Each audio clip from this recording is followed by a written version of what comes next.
Berdasarkan laporan keuangan terbaru, Gudang Garam membukukan pendapatan Rp44,36 triliun pada semester pertama 2025. Angka ini turun 11,30% secara tahunan dari periode yang sama di tahun 2024.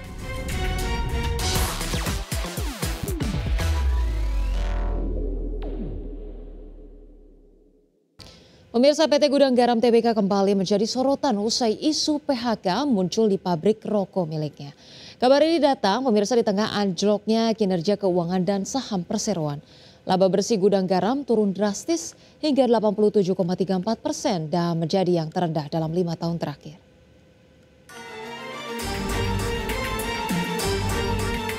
PT Gudang Garam Tbk, emiten berkode saham GGRM, saat ini sedang dibayangi isu PHK yang terjadi di pabrik rokok miliknya.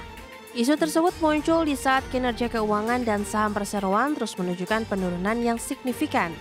Berdasarkan laporan keuangan terbaru, Gudang Garam membukukan pendapatan Rp44,36 triliun pada semester pertama 2025.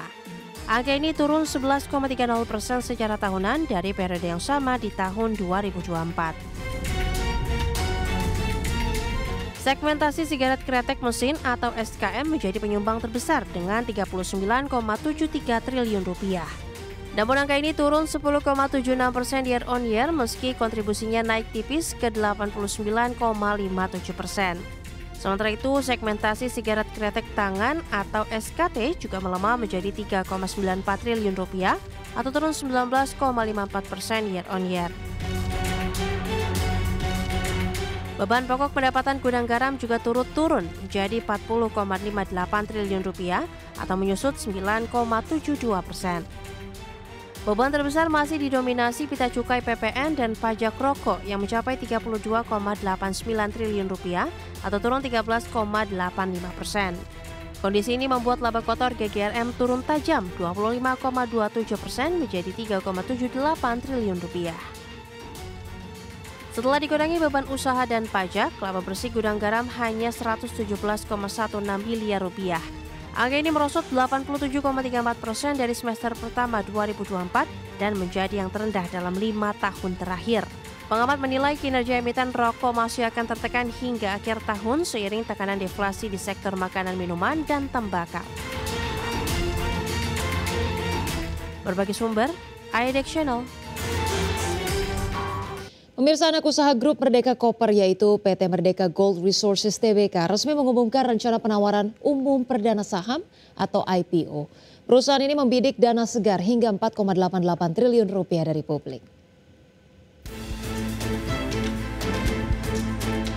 Anak usaha Merdeka Copper yakni PT Merdeka Gold Resources Tbk berencana melakukan IPO dengan menawarkan sebanyak-banyaknya 1,61 miliar saham biasa. Saham baru ini dibanderol dengan harga Rp1.800 sampai Rp3.020 per saham. Jika terrealisasi penuh, perseroan berpeluang meraih dana segar Rp4,88 triliun. Dana hasil IPO akan digunakan untuk memperkuat modal anak usaha serta membayar utang sebesar $20 juta Amerika atau setara Rp328,4 miliar akan disalurkan ke PT Pani Bersama Tambang sebagai modal kerja. Jumlah yang sama juga akan diberikan kepada PT Puncak Emas Tani Sejahtera untuk kebutuhan modal. Sisanya dana IPO akan digunakan untuk pembayaran lebih awal atas utang kepada MCG. Total pokok utang yang akan dilunasi mencapai $260 juta Amerika atau setara Rp4,26 triliun. Langkah ini diharapkan mampu memperbaiki struktur keuangan perusahaan. Untuk mendukung keberhasilan IPO, perusahaan menunjuk 3 sekuritas sebagai penjamin pelaksana emisi efek. Ketiganya adalah PT Indo Premier Sekuritas, PT Trimegah Sekuritas Indonesia, serta PT Sinarmas Sekuritas. Langkah IPO ini sekaligus menjadi strategi Merdeka Gold untuk mendukung ekspansi bisnis di sektor tambang emas. Dengan dana segar yang didapat, perseroan optimis dapat memperkuat posisi keuangan dan meningkatkan produktivitas usaha di masa depan. Tim Liputan, IDX Channel. Pemirsa, terima kasih Anda masih bersama kami.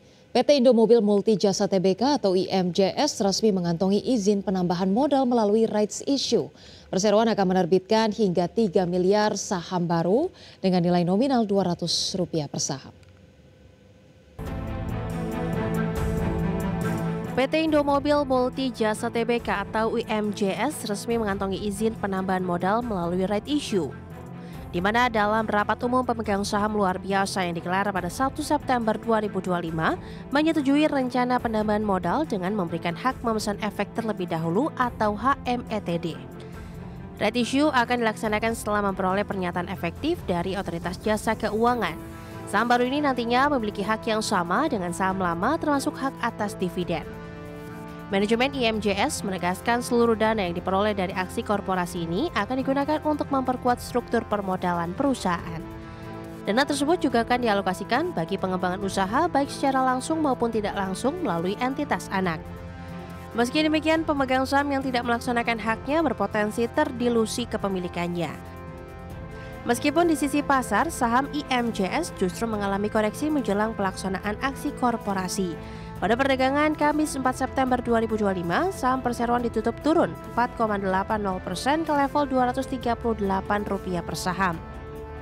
Adapun jika dilihat dalam 3 bulan terakhir, saham IMJS masih mencatatkan pertumbuhan lebih dari 21%. Berbagi sumber, IDEX Channel. Pemirsa, PT Sarana Menara Nusantara Tbk emiten berkode saham TOWR mengumumkan rencana buyback saham senilai Rp200 miliar. Langkah ini dilakukan untuk menjaga stabilitas harga saham dan memperkuat struktur permodalan perusahaan. Buyback akan berlangsung selama 3 bulan mulai 4 September hingga 3 Desember 2025. PT Sarana Menara Nusantara Tbk, emiten berkode saham TOWR, berencana melakukan buyback saham dengan nominal maksimum Rp200 miliar. Jumlah saham yang akan dibeli diperkirakan sebanyak 296 juta saham atau setara 0,5% dari modal ditempatkan dan disetor. Corporate Secretary TOWR Mona Lisa Irawan menjelaskan buyback akan menggunakan dana internal perusahaan.